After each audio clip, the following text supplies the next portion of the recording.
Hello and welcome to FE Talks.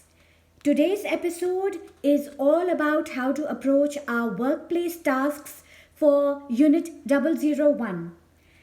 Before I begin the video, I would like to run the disclaimer that this video is intended purely for the help and support for the extra navigation and guidance for all those friends of mine who are attempting this course, who are taking this course and who are exploring different ways of approaching the workplace assessments, especially in the post COVID-19 period, where a lot of people have either not been actively working in a real world workplace scenario or who are still studying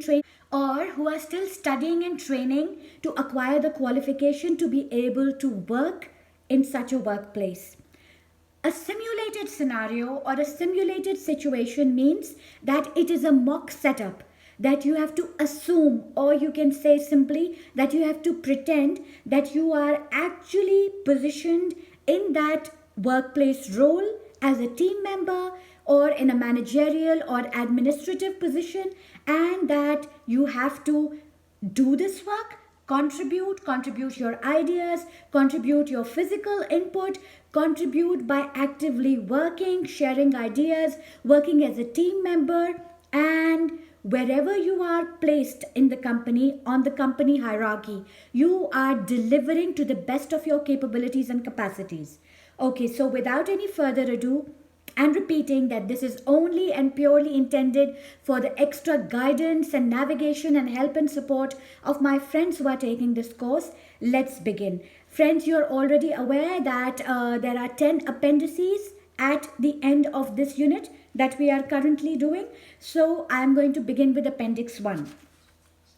Appendix 1 is about continuous quality improvement, the QIP, which is QIP, Quality Improvement Plan. Over here in the introduction, it clearly asks you to write the mission, vision, and values that your particular agency revolves around or operates on. See, every organization has a set of core values that they function on, which are at the heart of their work philosophy. So you have to write your vision statement, your mission statement, your workplace philosophy over here. Of course, it depends on, it will vary from person to person. All you have to do is write maybe 5 or 6 main core values or philosophies, aims and objectives, rather more of philosophy and vision over here in this section. Next comes quality. How are you going to ensure that the services delivered at your agency, which is the company organization name is CD, as I previously discussed with you. So at CD, which is a D&A rehabilitation center, how are you going to ensure that quality services are being offered to the clients and customers and to all your, and you are offering quality performance to all your stakeholders? You're going to write maybe 2 or 3 measures that you are going to take to ensure quality maintenance. Okay. Next comes customer focus. How are you going to ensure that you are going to offer customer-centric, customer-centered, tailor-made, individualistic, customer-specific care, client-specific care to all the clients who come and who are engaging your services? Are you going to draw individual care and treatment plans? Are you going to make sure that each client gets the specific kind of care, of treatment, of health and well-being motivation, of a holistic approach of care tailor-made to their individual needs? Or do you have a service, or do you have a care plan where you follow one-size-fits-all approach? Because the most important thing is to give respect and value the individual and unique needs of each client. Okay? Then leadership involvement. How are you going to ensure and portray and display that it's not just the team members and the employees and the actual workers who are working one on one with the clients, but the higher management and the administration and the leadership of the organization are also thoroughly involved at multiple levels in all the planning, decision making, and also implementation and review, of course, of review of all the processes. So give evidence of leadership involvement. Data informed practice. Successful quality improvement processes create feedback loops using data to inform practice and measure results. How are you ensuring that? Just say that we look at qualitative data and quantitative data and we base our practice on those concrete values and figures. Statistical tools. What statistical tools are you using? How do you display your collected data? How do you transform and convert raw data into meaningful data? How do you share it? How do you give evidence of the collected data?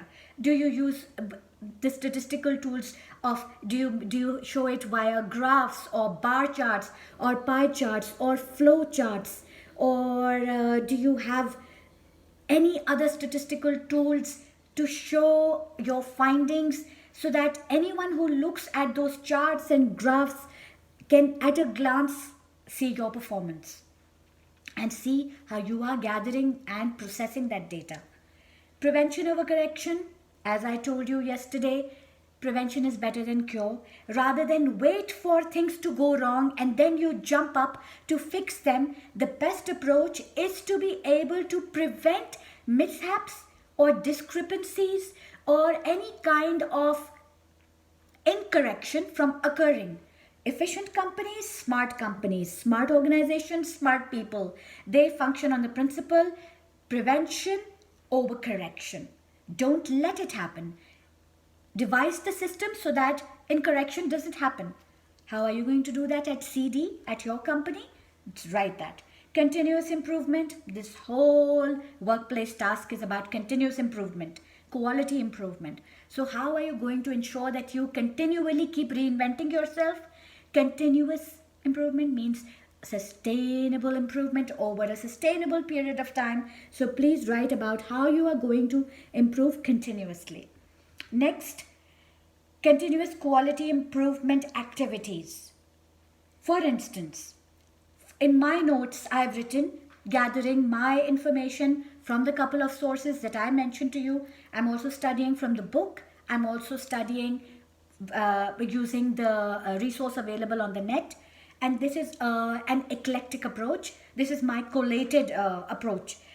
Please, yours will vary. So please make sure that you just take inspiration and do not, I repeat, do not at any time take anything verbatim.